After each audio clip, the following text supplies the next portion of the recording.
आ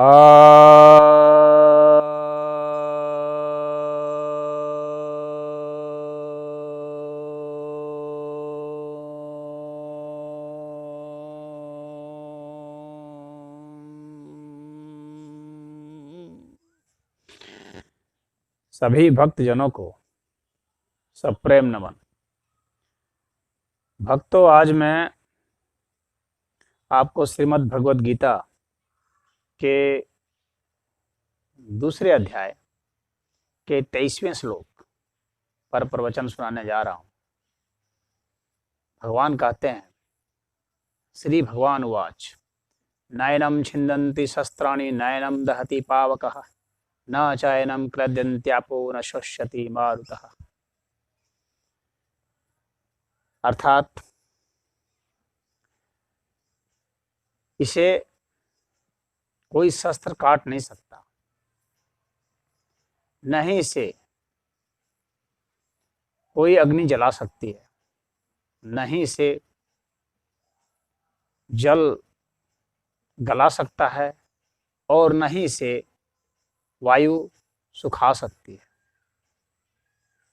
यह काफ़ी महत्वपूर्ण श्लोक है और लोकप्रिय भी है, और भारत में अधिकतर जब भी किसी की मृत्यु होती है तो जो भोज में निमंत्रण दिया जाता है, शोक संदेश दिया जाता है, तो उसमें इस श्लोक का काफ़ी प्रयोग होता है। अब यहाँ पर भगवान यह कहना चाह रहे हैं कि ये जो 4 तत्वों का इन्होंने नाम लिया है, शस्त्र से मतलब इनका नैनम छिन्दन्ति शस्त्राणि से इनका मतलब अग्नि तत्व से है। वे शस्त्र जो कि किसी को काटते हैं, तो वे शस्त्र इसे काट नहीं सकते। क्यों नहीं काट सकते? क्योंकि यह अति सूक्ष्म है, सूक्ष्मता के कारण इसे नहीं काट सकते। जो पृथ्वी तत्व है जिससे शस्त्र बने हुए हैं, उससे यह काफ़ी सूक्ष्म है, छोटा है। क्यों? क्योंकि यह जो आत्मा है, यह बिंदु से भी और किसी भी सूक्ष्म रेखा से यह छोटी है, तो इस वजह से इसका काटा जाना संभव नहीं है। उसी तरह से यह जलाया भी नहीं जा सकता, यानी जो आग्नेयास्त्र हैं, जो अग्नि हैं, उसे जला नहीं सकते। क्योंकि युद्ध का प्रसंग है यह, इसलिए आग्नेयास्त्र का भी यहाँ पर उपयोग हो जाएगा। तो सामान्य जो शस्त्र हैं वे तो तलवार, भाला और इन सब चीज़ों से बने हुए हैं, लौह से या अन्य धातुओं से। परंतु जो आग्नेयास्त्र हैं जिसमें अग्नि का प्रयोग होता है, तो यह भगवान यहाँ बता रहे हैं कि इसे अग्नि नहीं जला सकती। क्यों नहीं जला सकती? क्योंकि अग्नि उसी को जला सकती है जो आकार वाला हो। जो आकार से परे की सत्ता है उसे अग्नि नहीं जला सकती, वहां तक अग्नि की पहुंच नहीं होती है।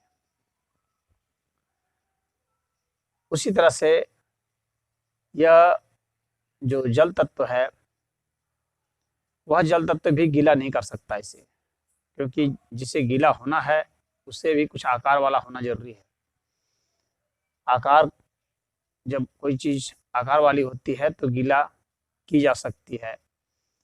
तो सिर्फ आकार से ही वो गीला नहीं हो जाएगा, बल्कि बड़े आकार थोड़ा होना चाहिए, जिससे आप प्रकाश को गीला नहीं कर सकते, क्योंकि वो बहुत छोटा आकार का है। तो लेकिन आप जो जल के अणु हैं उससे जो बड़े हैं उसे आप गीला कर सकते हैं। तो कहने का मतलब है यह जल के अणु से छोटा है।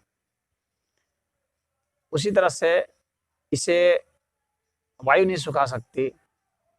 वायु उसी को सुखा सकती है जो वायु से बड़ी हो, यानी जो हाइड्रोजन है, ऑक्सीजन है, कार्बन डाइऑक्साइड है वगैरह, नाइट्रोजन है, तो ये सब जो वायु तत्व हैं, इनसे जो आकार में बड़ा होगा उसी को यह सुखा सकती है। परंतु यह जो आत्मा है यह इनसे सूक्ष्म है, इसलिए वायु इसे सुखा नहीं सकती। तो यहाँ 4 तत्वों का भगवान ने नाम लिया है, पृथ्वी, जल, अग्नि और वायु। तो आग्नेयास्त्र भी इसे कुछ नहीं बिगाड़ सकता, और वरुणास्त्र भी जो कि जल का अस्त्र है वह भी इसे कुछ नहीं बिगाड़ सकता। उसी तरह से वायव्यास्त्र जो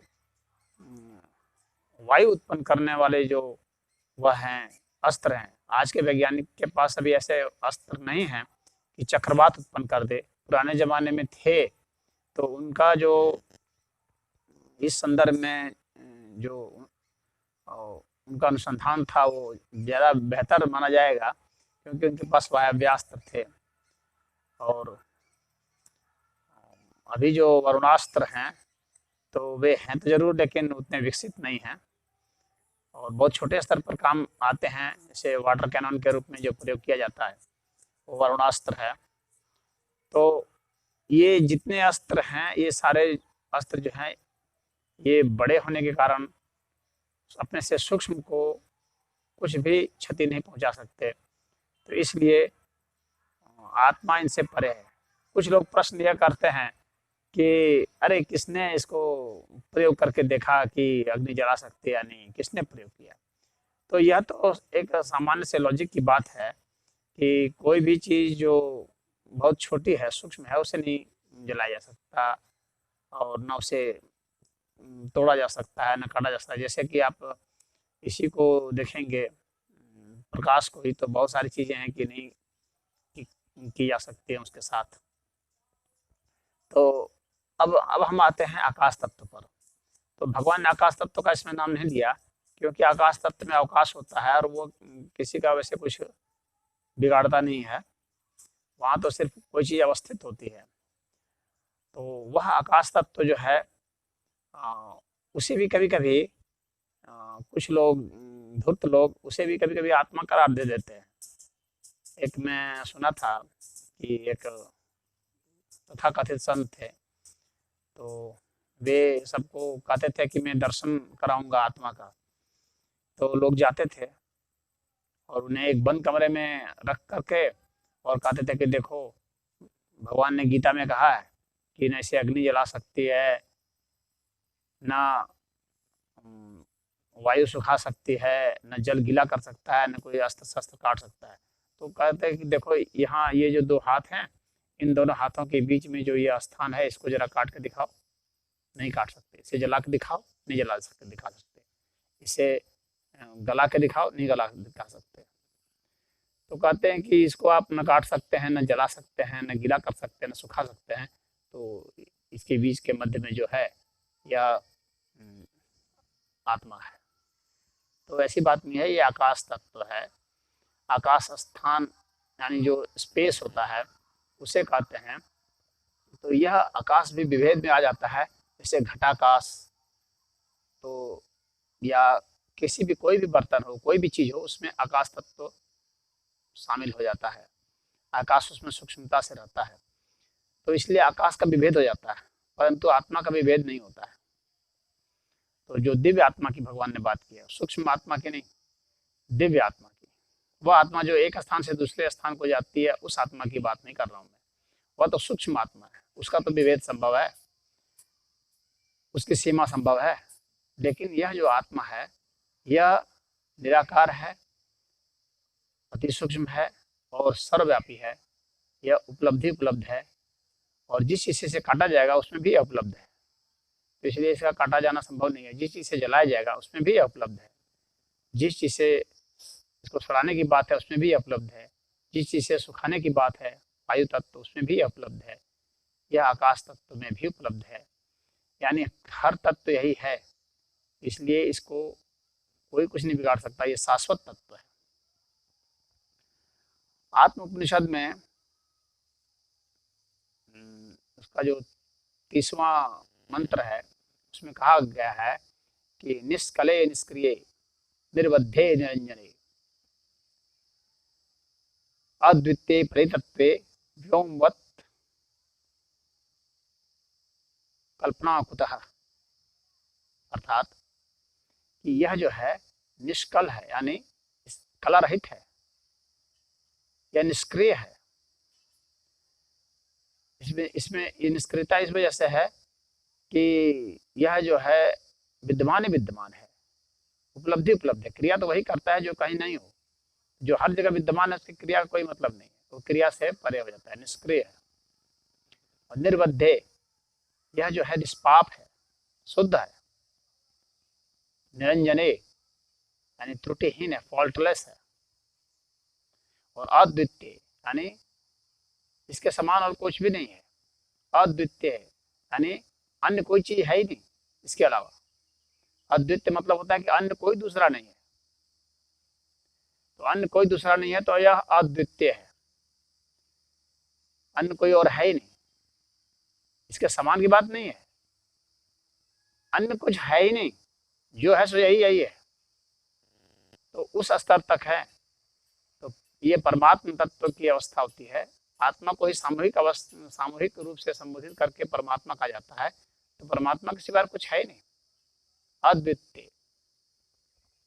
कहते हैं व्योमवत, जिस तरह से आकाश विद्यमान ही विद्यमान होता है उस तरह से है, परंतु आकाश जिस तरह से घटाकाश और अणुकाश किसी तरह से रहता है विद्यमान, छोटे छोटे चीजों में आप उसे किसी कटोरे में रख सकते हैं, हमारे लोग के शरीर के भीतर में आकाश हो जाता है, तो उस तरह से तो यह विभाजित नहीं है, यह तो एक तरह से अविभाज्य स्थिति है, परंतु सबको आश्रय देने वाली चीज है, यानी सभी जगह यह विद्यमान है। सर्वव्यापकता दिखाने के लिए यहाँ आकाश तत्व का प्रयोग किया गया है। क्या कल्पना कुतः, तो इसकी कल्पना की नहीं जा सकती, यह कल्पना से परे है, यह कल्पना से परे है।